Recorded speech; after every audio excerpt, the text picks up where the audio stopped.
I have a subject for demo.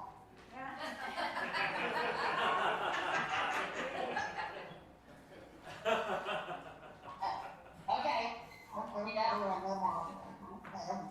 Okay. I haven't figured that one out. Okay. Hold on. Are you recording? Yes. Good. What I'm going to cover today is Dave Elman's other inductions. Today you all have heard of, most of you know, the DEI, the Dave Elman induction. Wow, I know Dave Elman. No. You know a small piece, very important piece, the one he taught every one of his students, but it isn't his only induction. In order to understand his other inductions, I'm going to talk about the DEI for a couple of moments and give you a perspective. When he first began teaching physicians and dentists, the reason they wanted him to teach them was that those who signed up for the first course had primarily taken courses on hypnosis and been told absolutely that you couldn't hypnotize somebody in less than 20 minutes, and that only about 40 to 60% of the entire human race could be hypnotized, which immediately convinced all of them it's not an economic thing for a physician's office. Then they'd seen my father hypnotize 90 some odd percent in a matter of a minute or two. And so what they wanted was extremely short, very reliable induction. With that as a background, think of the doctor's office. He is seeing many patients per hour. He's seeing each patient for a short length of time. He's already told my father he wants a very rapid induction. At the same time, many of these students didn't believe in hypnosis. They were coming and saying, well, it may work, but. So you wanted something reliable, you wanted something easy to learn, so on and so forth. So my father decided he'd aim for about a 3-minute induction. It was easy to learn, and it was highly reliable. That's the origin of the DEI, the Dave Elman induction, which he never called DEI. Dad had a huge ego, but it wasn't that big. So he called it the 3-minute routine, or any one of a dozen other names. He had a different name for it every class. But it was basically what I just described. Now, the other thing about it was, he felt very strongly, and he was correct, that there were certain tools within hypnosis that aren't useful unless you're in somnambulism. So the DEI goes all the way to somnambulism. But does that mean you always need somnambulism? No. If I've got a kid with a splinter in his finger and I want to yank out the splinter, I need local anesthesia and I need the kid believing in what I'm saying. That's all I need. I don't even need trance. I'll probably use trance, but I don't even need it. So the result is, when you do the DEI, it's segmented. You can go all the way to somnambulism, or you can stop short if you don't need all the other pieces. So with that as a background, let's ask, what are the major characteristics that after you've learned the DEI, you apply to all your other inductions? For one thing, all Dave Elman inductions work off of direct suggestion. Yeah, there's direct suggestion and there's indirect, but direct suggestion is more rapid. So that was the first thing. The second thing is they're all client-centered. Your job is to look at your client. not to look down at the book and read it. Not to be a script. It's to be client-centered, and it's not a script, it's a process. If I use one set of words with Tom and a different set of words with Jerry, it doesn't matter. What matters is that I'm watching each of them and I'm adjusting what I say to match what they need. Also, any of the data Elman inductions are supposed to be reasonably fast. What we've found is a rapid induction is its own convincer. In the back of somebody's mind, holy smoke, this hypnotist must be pretty good. I went from being just sitting in my chair to being in hypnosis in a very short amount of time.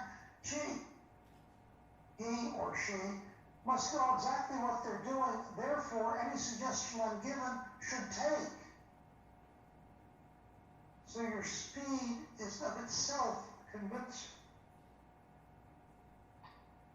And you build your induction of convincers and deepeners. Now, my father had a preference for the deepest state of hypnosis appropriate to whatever he's working on. I have the same preference. That doesn't mean there aren't things you can do in a lighter state. After my father had been teaching for a couple of years, and the students coming into the class arrived already with some faith in what he was going to do, he decided he was going to change. And I didn't even realize the change until I was an adult. I'd taken the course with him several times, and I worked in the office and in the business, and I left for college. Then I went into the Air Force, so there's a gap when I wasn't around. By that time, he'd made a change, which I didn't even realize. The change was very simple. He noticed that his students needed to develop confidence. If you don't have confidence, you're not going to be a good hypnotist. You've got to project confidence. So rather than take them through the entire teaching of the DEI, he'd get short inductions, and it could teach rapidly, and they may not go all the way to somnambulism, but they go far enough for some easy procedures in a doctor or dentist's office. And as a doctor or dentist used those short, easy ones, he or she became confident that I can hypnotize, I know what I'm doing, my patient will believe me.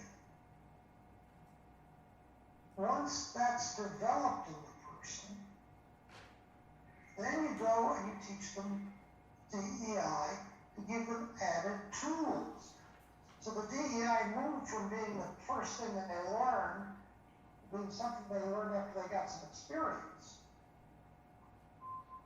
Just give me a moment. Thank you.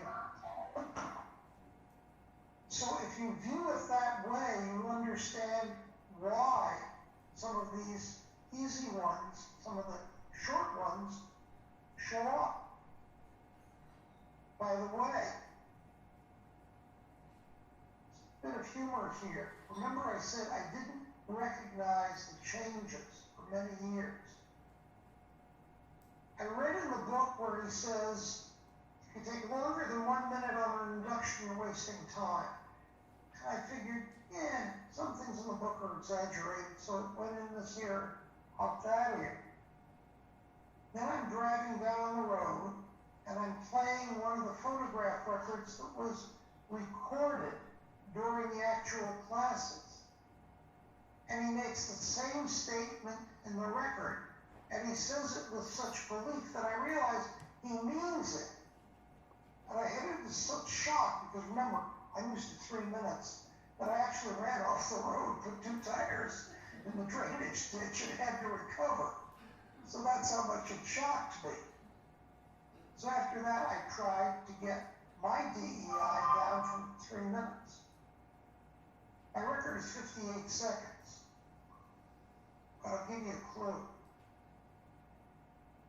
For the DEI to get shorter,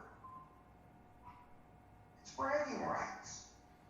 You're going to be using the DEI when you need it, when you want it for somnambulism, when, et cetera, you'll be using these shorter ones at other times. So my 58 seconds is bragging rights. You want to try it? Go ahead and try and beat me. You probably can, but it's only bragging rights. Now, one of my father's favorite statements is, there is no way in which you cannot hypnotize a person. Excuse me a moment. Have you got something for me, please? Anything. Okay. There's no way in which you cannot hypnotize a subject, client, whatever you're calling him, or her.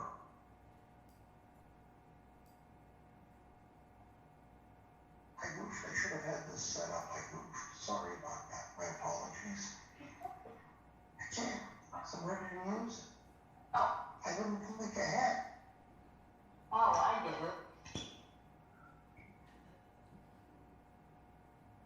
He initially always did this with a cigarette. Miss Jones, watch my cigarette. I'm going to take a puff on it. Your eyes are going to get heavy. I'm going to take a second puff. You won't be able to keep them open. By my third puff, you're going to be in hypnosis. Gee, your eyes are awfully heavy. They're blinking like mad. Can't keep them open. They blink so much. Go deeper. Nice and in hypnosis. That's called the catalyst induction. And it works quite well. In fact, I'm going to try it on all of you. Put your notes down. Watch this, and it will work. I'm going to take 3 sips of water. It'll work just as well as three drags on a cigarette. First sip. Every one of you, your eyes are blinking. You can't stop them blinking. They are blinking. They ought to close.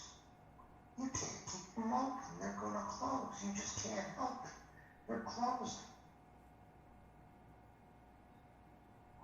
Take a long, deep breath and relax right into hypnosis. Long, deep breath. Now, as you sit there, let yourself go deeper, and you're going to find an interesting thing. And that is, everything I covered today is going to be very vivid and easily remembered. The result is, this is going to be one of your best lectures because you're going to remember everything. You're going to be able to use everything. I'm going to count to 3. Count to 3, your eyes are open. You'll feel better than you felt all day. 1, 2, feeling really great. 3, open your eyes. That's the catalyst induction. Why do we call it a catalyst? A catalyst, according to chemists, is something that must be present for a thing to work, but does not get involved in the actual chemical reaction. This bottle of water is a catalyst. I could have used anything else. I had to have something for you to concentrate on. But what it was didn't matter. So it's a catalyst. That's how this thing got its name. Now, I would attend Ed's classes, and when he finished showing the catalyst induction as I just did, he'd point to whoever he'd done it on and say, you,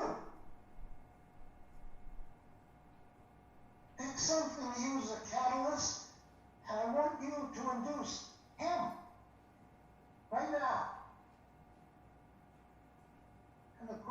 look startled. But you see, the induction is so simple. You've seen it, you recognize it, you know it. Some person would do it. It would work.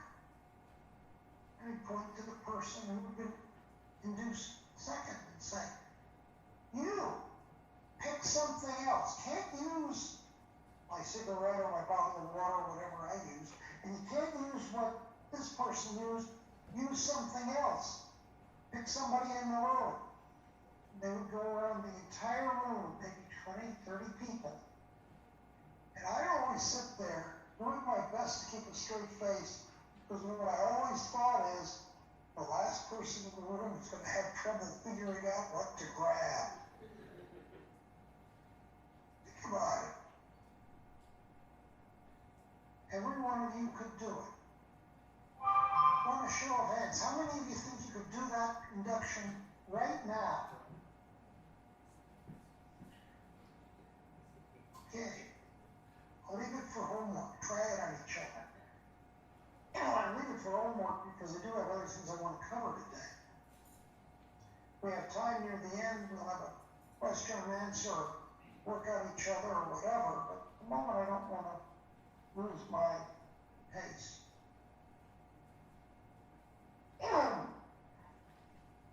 Another one is the handshake technique. Again, remember, these are the simple ones that were taught early on to build confidence. There's two versions of the handshake technique. One you will see anytime you go to see a stage hypnotist. Stage hypnotist will walk up to somebody, go to shake their hand, and as they shake, say, "Sleep!" And the person will immediately go into trance. That's an instant induction. It works for the stage hypnotist because he or she has already demonstrated hypnosis to the whole audience, and everybody is expecting people to go into hypnosis. So there's an expectation. And if you shock somebody, while they're shocked, their brain is going, what do I do now? And if you say loudly and forcefully something, they'll take it as an order and they'll do it. So you shake the hand and you say, sleep. There's no problem with it, though. That is, immediately after you say that, you have to start using deepeners.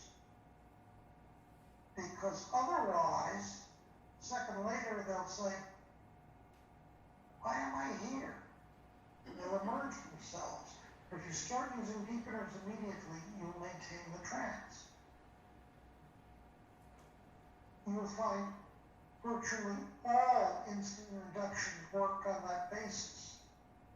And if you want to ask what that basis is psychologically, you've all heard of the fight, flight, or freeze reaction of any mammal when feeling that they're under attack or surprise.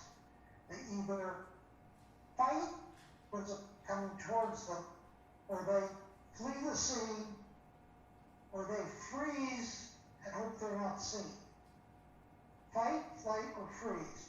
All mammals have that built right in, including humans. So when you do that particular handshake induction, you're basing it on fight, flight, or freeze. There's a fraction of a second in which their brain doesn't know which of those three choices to use, and you give a loud command, and that's what they use. They pick. And I could go through 100 instant inductions that all work the same way. But I'm leading up to something, and that is there is a different handshake induction, which is more useful for the beginning physician. He's first handling patients. And that is based basically on the same psychology as the catalyst. You go to shake hands and say, I'm going to shake your hand 3 times. And by the 3rd time, you're going to be in hypnosis. your eyes are getting heavy, and so on and so forth. It's just a catalyst induction was specified to a head shake. How many of you think you can do that right now? Sure. It's a nice, easy one.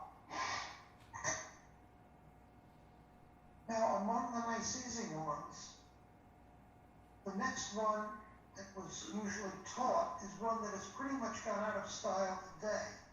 It's a two-finger eye closure. It's of virtually no use to you over Zoom because it involves you actually getting close enough to a person to touch. Obviously, we're not doing that. I'm in North America, you're in New Zealand, so I got long arms, but they aren't that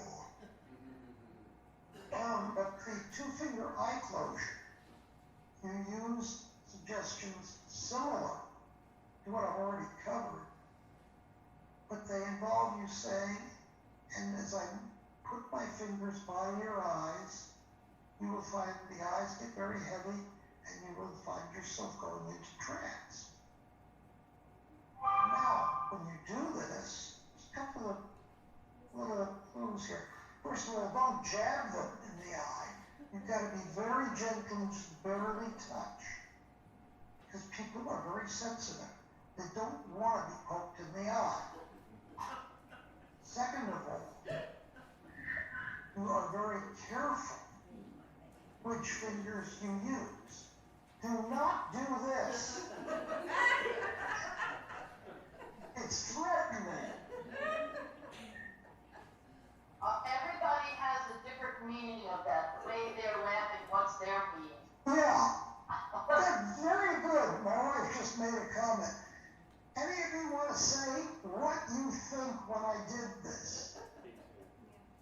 I use the word threatening. Do you have the same feeling, or have you got another interpretation? Why did you laugh? Anybody? Come on.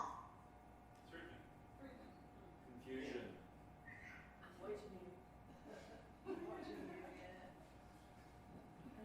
Unfortunately, I'm not hearing. Somebody be very loud, please.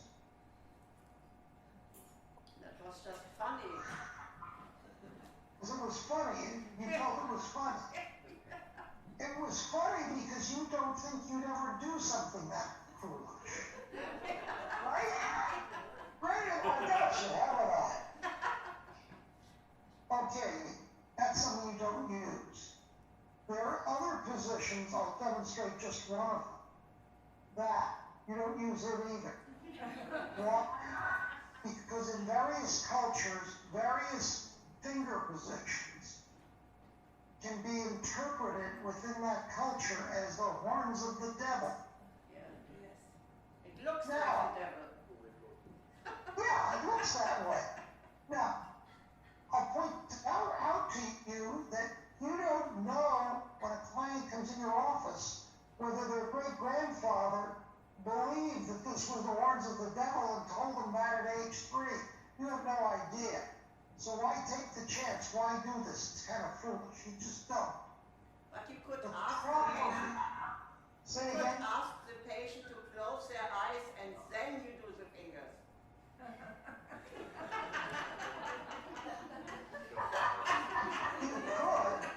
you could, but I didn't usually. What I do is I do these two fingers. Why? Because I can widen or narrow them to the width of the person's face, and I could, with control over both of them, be very gentle and just barely touch the eyelids coming down. What's really happening is my wording, my suggestions are accomplishing. This again is simply a motion that is assisting. Now you see why I gave you the catalyst induction first. Because each one in this entire grouping is basically similar to a catalyst. It's your suggestions that are working. Speaking of which, I'll give you one that is out of the order in my handout, because I think it'll fit. what I would normally do with a client is on an early session. Usually the second session might be the first, might be the third, but early session, depending upon how many sessions their presenting problem is going to require, I would teach them self-hypnosis. Now there's a couple of problems with self-hypnosis. One is it improves with use and it degrades with lack of use. So if you want them to be really good at it, you've got to convince them to use it. And I've got a whole series of tricks for getting them to use it. And if we were teaching self-hypnosis, I would go through all of those tricks. But I'm sticking simply with inductions at the moment, so I'll just say there are such tricks. Client who I taught last week, I taught self-hypnosis to this client. This client comes into the office. And I say, you know, I gotta go out and get my cup of coffee I left out on the other desk. But I got an idea. You learned self-hypnosis. Why don't you induce yourself and put yourself in as deep as you've ever been, as deep as you've been in any of our sessions. I'll be back in a minute or so. You induce yourself, and then you walk out. What have you just done? You gave some power to the patient. You've given power to the patient, and you've made a very strong waking hypnosis suggestion. They're not in trance, but they've been given a suggestion, and they'll take it. It's a waking hypnosis suggestion. They'll follow it up by doing the self-hypnosis, and it'll go very deep because they just had a suggestion, they're following it up, and they go deep. How much confidence in their own ability do they have when I come back into the room? Lots. Lots. So I class that as one of my inductions. Can I do other inductions like hypnosis? Sure I can. But that's one that I teach early, because once you've used it once or twice, your pattern with that type of thing will be just plain great. You'll have used it, you'll have confidence in it, and you'll know just what tone of voice to use, and you'll do real great with it. Try it. Try it. You'll enjoy it. Along those same lines of having almost a waking hypnosis suggestion, there was a thing that was called the practice induction. This is designed for the person who says, I can't be hypnotized, I've never been hypnotized, you can't do it to me. I know you can't. How many of you have met somebody like that? How many of you have met somebody like that? Yeah, all right. Well, gee, Mr. Jones, I'd really like you to participate in a game with me. I want you to pretend you're at a job interview. And whoever gets this job will get for their first day's salary $1,000, which is one day. And the job is you're going to go into a movie set and you're going to pretend to be hypnotized. And you're going to follow an induction and pretend you're going into hypnosis. And if you're better than anybody else at pretending this, you'll get the $1,000. And you go from there on in with them practicing for this job interview. Most cases they'll go right in because they've got an incentive. It may be even an imaginary incentive, but they've got an incentive.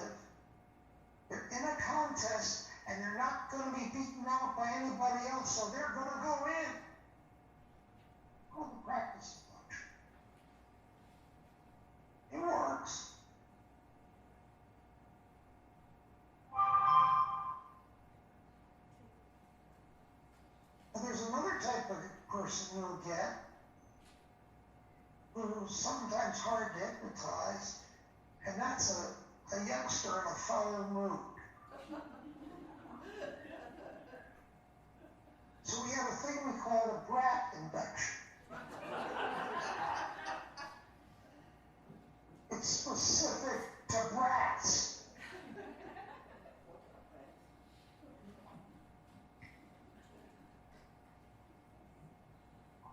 Now, whenever I teach this, I always suggest that if you've got a kid you know is bratty, it's a very good idea to have the kid separated from the parent. Because otherwise the kid keeps looking over to see if he or she has support from the parent. And that's a distraction to both the child and to you, and it screws up your induction. Now for the physician, that was very simple. He had his secretary or his office manager or whatever trained that when a kid who was going to do this on came in, "Oh, Mrs. Jones, there's a problem with your billing. While your son or daughter goes into the therapy room, could I see you for just a minute?"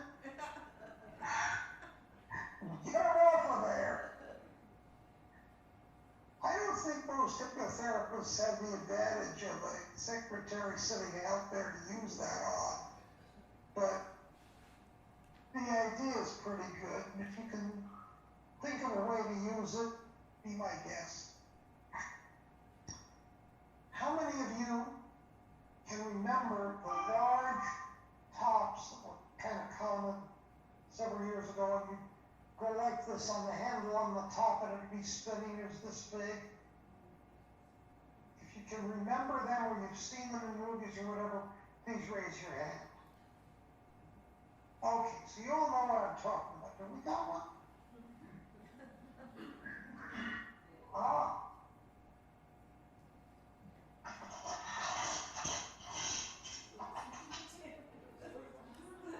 For anybody who didn't raise their hand, here it is. Get it going. And it's spinning on the table. Watch the top. Watch the top. Look at it. Look at it. Look at it. Sleep.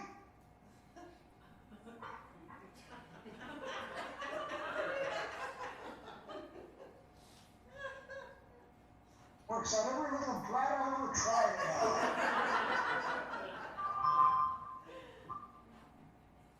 Okay? Again, what are you doing? You're getting concentration followed by a desire to follow a simple instruction.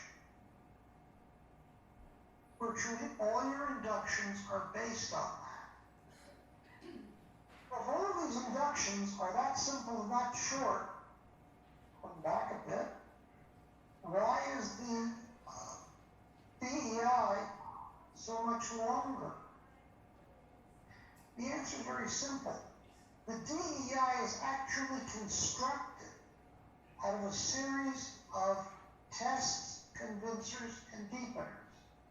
You give somebody a test, close your eyes, lock them. Now try to open them and you can't.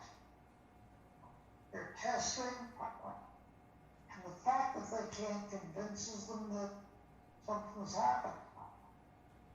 You may quit trying and go deeper. So it's a test, convincer, and a deepener squeezed together into a very simple procedure. The same thing is true at every single step of the DEI.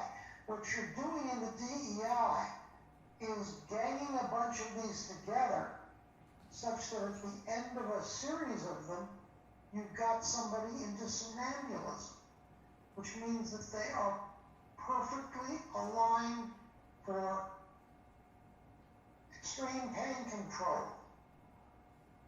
for example, setting a broken bone. They're set up for regression. So you can do hypnoanalysis, look for a trauma, resolve the emotion of the trauma. They're set up for complex post-hypnotics, such that you can treat a particular condition, and so on and so forth. So your stacking in the DEI has the intention of being able to go to somnambulism. But do you always go there? No, you don't always go there. You go as deep as you need to. And if you don't need to go very deep, you only need like trance, all of these others get you there. Now, if you've gotten somebody to like trance, and if you heard my wife's lecture on reversifying your deepeners, which I believe she gave last night, or wait a minute, last night here, I guess it was yesterday morning for you guys, I don't know, whatever. But if you heard that, you get somebody in the light trance, can you get them into a deeper state? Sure, you have the ability to do that. So even when you take a very simple induction, you have the ability now to go wherever you want across the hypnotic spectrum. What do I prefer? If I'm going to have multiple visits, multiple sessions with a client, I prefer what I'll call post-hypnotic triggers.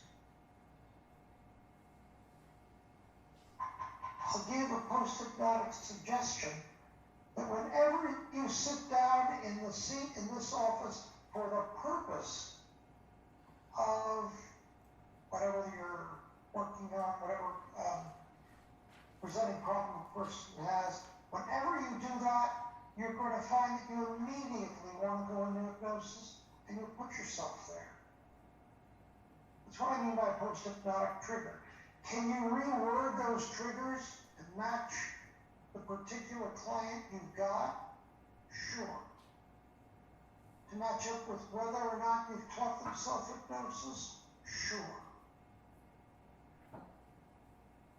To be capable of being used not only in the chair in your office, but someplace else, because, for example, you may have, you may be assisting a dentist, and he or she is going to be having this client for 4 or 5 visits, because it's a very complex procedure, and has them in chair A on the first visit and chair B on the second visit, and so on and so forth. So you don't want to specify a particular chair, you want to specify a particular situation. So I hope I've given you a choice of what post-hypnotic triggers to use. And what does it come back to? It comes back to something I said at the start. And that is, you're client-centered, you're not on a script, and you're going with whatever is appropriate to that client. If you have to revise your pattern to match up with Tom when you did John an hour ago, revise your pattern. If you understand what you are doing, can you say it differently? How many of you, please hold your hands up, how many of you are parents? Okay? The parents in the room, how many of you have taught one of your children how to tie their shoes? Okay? In teaching a child how to tie their shoes, you sometimes have to change things because one of your kids is lefty instead of righty, or because a particular shoe was differently shaped than the other shoe? Sure. Could you change your pattern to match up with what that child needed right then? Sure. You've already done that. It's part of being a parent. You already know how to do that. If you could do that with your kid, can you do that with a paying client in your office? Sure you can. You just got to get it in your head that you can. So I got to convince you to put that in your head. And hopefully that's what I've just done. Okay? Questions, comments, anything that would help in this overall idea?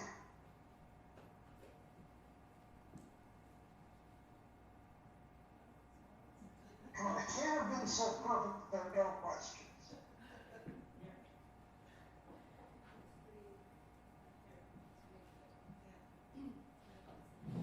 Yeah. Hello. Great so far, really enjoying it. I'm Daniel. I'm a physiotherapist, and I'm going to be looking at, in the future, training other physiotherapists and allied health professionals hypnotic techniques. So I've already been taking lots of notes, and I like the idea of starting with something really simple and then getting them to do it right away. I was wondering if you have any other tips or techniques or things that might help me when I'm looking to teach this to allied health and other health professionals. Yeah, I have one tip that's going to be very useful to you. When you first start teaching them this, they need to have proof that what you're saying is valid. They need to see something that says to them, I'm going to listen. So what I would suggest is you look, you can get it on DVD, it's also on the internet, there's many sources of it. You look at some of Sean Michael Andrews' instant inductions, and you pick one that you feel comfortable with, and you open your session with them with an instant induction on somebody. I don't much care what you do in the way of a suggestion afterwards, just that it be impressive.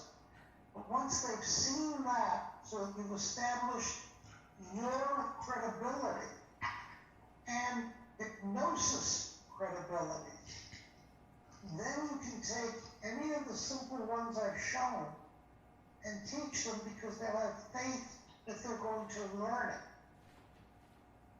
Your basic problem at the start is generating that faith. Now, I teach inductions also, but most of my inductions, those that I didn't learn from Dad, I learned from Sean Michael Andrews. When it comes to that particular thing, he is the world's best. And he's all over the YouTube, and he's got DVDs out and so on and so forth. So it's very easy to get some of it. Just grab one or two that you feel would impress your particular class. You know them better than I, so you can see what would impress them. Use that to establish your credibility. Once your credibility is established, take anything we covered today and it'll work. You gotta have your credibility first. Thank you. Okay. Anybody else?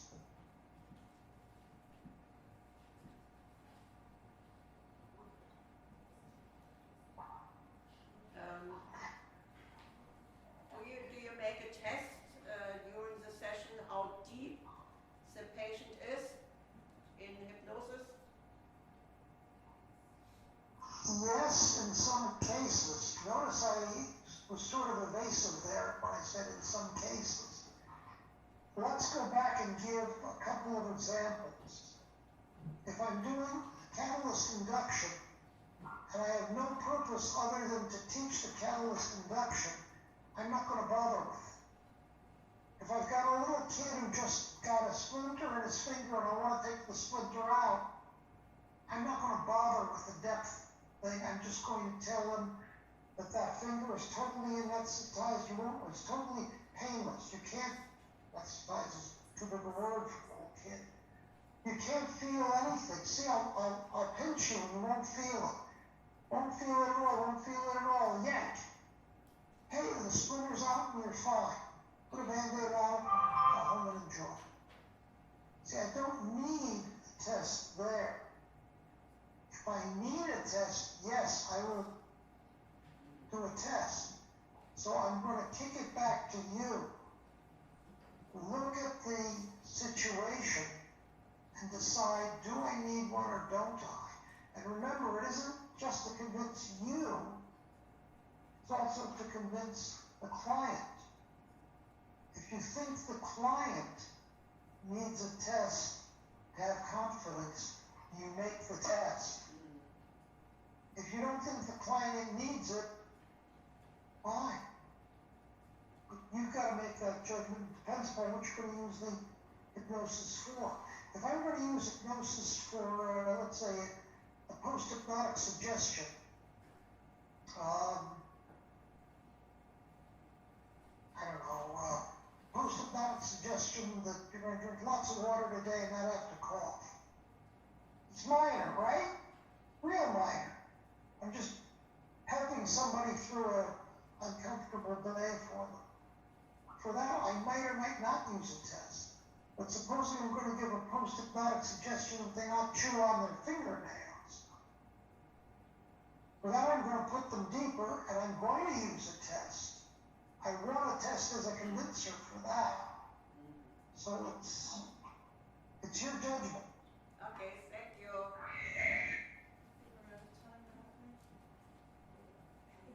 Don't know why just do this, but it's oh, there you are. Justine, is the time up? We have Have we used our time? about 5 minutes. 5 to 10 minutes. You got a question?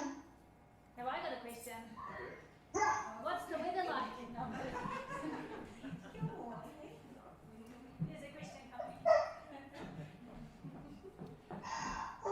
In front of the camera. Oh, yes, sir. Oh, hello. Hello. Wait for those mics to go. Why is it that when people do the Elman induction, that people either do it really well or not really well? Why do you think that happens? Good question. Usually, it's whether or not they're projecting confidence.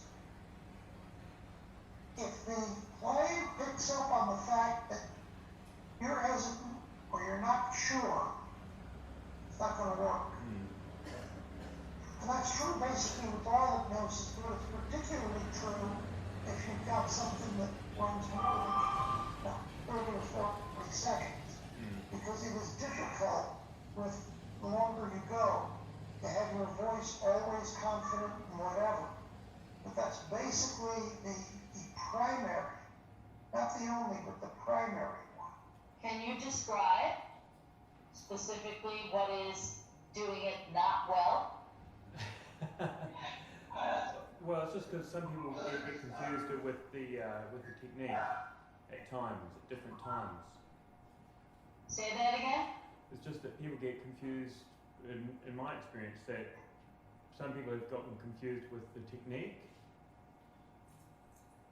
Yeah, and just I suppose identifying the different stages, going down into somnambulism. Right. Yeah. Now, if you read Dave Elman's book, he does it differently all over the book. Yeah. So sometimes he uses, we teach the entire thing because that's going to be the most successful. So even somebody reading it, not really knowing it, can put somebody usually into hypnosis. Whereas there are times you're only going to use parts of it, you know, because again, it is a bunch of tests and convincers and deepeners all put together. You know, as you saw, a lot of those pieces were on the paper yesterday. Yeah. So, and I remember Larry and Sean Michael Andrews were teaching a class once, and Larry did a demo, and I said, after he was done, I said, you know, I forgot which step it was. And he's going, no, I didn't. And Sean Michael Andrews said, no, he didn't. And I happened to have filmed it back on my old cell phone. And we watched it and it was missing, but you know what? It still worked. So we teach all process steps, which is 6, so that you can get the best. So you can pretty much get anyone into hypnosis with that. Okay, but and then you'll find there's all sorts of variations where it gets shorter and shorter. Sometimes because people were looking at Dave with expectation, because the doctors were bringing him saying he's so good that, you know, he would just call someone up and say, close your eyes and, you know, and relax the muscles around your eyes to the point they just don't want to work. And when you're sure, just go ahead and, you know, try, and you'll find you cannot open them.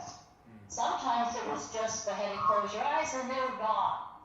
So because they had the expectation. So the main thing is practice and know that you expect it to work. If you expect them not to lose the numbers, guess what? It comes through, they feel it, and they may not lose the numbers. So learn all the troubleshooting techniques of what you could do. And Justine knows all those. So. Let me tell you of an incident that I think illustrates the extent to which confidence is important. I attended a hypnosis convention, and I took the pre-convention courses. And the very first day in one of the courses, this one gentleman gets up and he does his best to embarrass and humiliate the instructor, and he totally disrupts the class. We're all amazed because, you know, he goes beyond what's just impolite, but he goes further than that. So a day or so later, I'm in another class, and he gets up and does the same thing. By the end of this convention, which lasted about 4 days, he has disrupted every class he has attended, and he has generated an intense amount of hatred from everybody else in the place. I happen to be stuck with the last lecture of the entire 4 days, and mine is in a large hall, and I get up in front of this hall of several hundred people, and who is sitting in the middle of the front row with this big grin? Oh, so big. So I stood at the podium for about 3 seconds and said, hello everybody, I'm Elman. And then I ran at top speed the length of the stage, leaped off the stage, you know, a very high stage. One of these things that, you know, 3 or 4 feet high. Leaped off the stage, ran up to him, grabbed his hand, did an instant induction, and in my most commanding voice told him, not only close your eyes and you're now in hypnosis, but you will be unable to open your mouth until my lecture is over at all. You can't do it. And I got back up on the stage, and in my normal voice continued with my lecture. He didn't move the entire lecture. At the end of the lecture, one of my colleagues came up to me and said, Larry, that was the greatest thing I've ever seen anybody do. My God, that was brave. I said, no, it wasn't. What do you mean it wasn't? He said, think about it. If it didn't work, I would be no worse off than every other instructor in this entire 4 days. If it did work, I'd be a hero. So the result is, I've got an absolutely perfect bet. Heads I win, tails you lose. I can't possibly get screwed by this one. It's not brave at all. Yep. It's just, okay, so, what made it for me? You know, it was spur of the moment. I had not pre-planned it. Purely confidence. You project confidence, hypnosis works. So just make sure you project confidence. Easy peasy. It's a kind of self-preservation. It's kind of self-preservation. Yes, exactly. Exactly. Thank you. Welcome.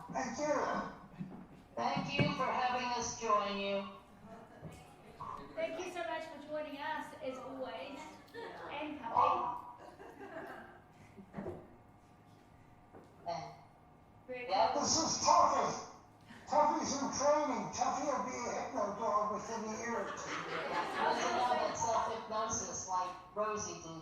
But then he's learning. I'll share with them the Hypno Dog story that, I think, did you guys tell me about it? The person that lost Hypno Dog? Was it you that told me that story? About the guy that put in the newspaper that not to look in the dog's eyes?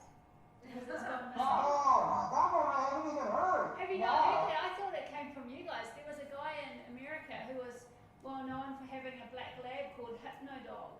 And to get people to come to a big show, what they did was they put in the newspaper that the Hypno Dog had gone missing, and whatever you do, don't stare in its eyes. And it was their way of publicising it. But yeah, so I was so sure that came from you guys.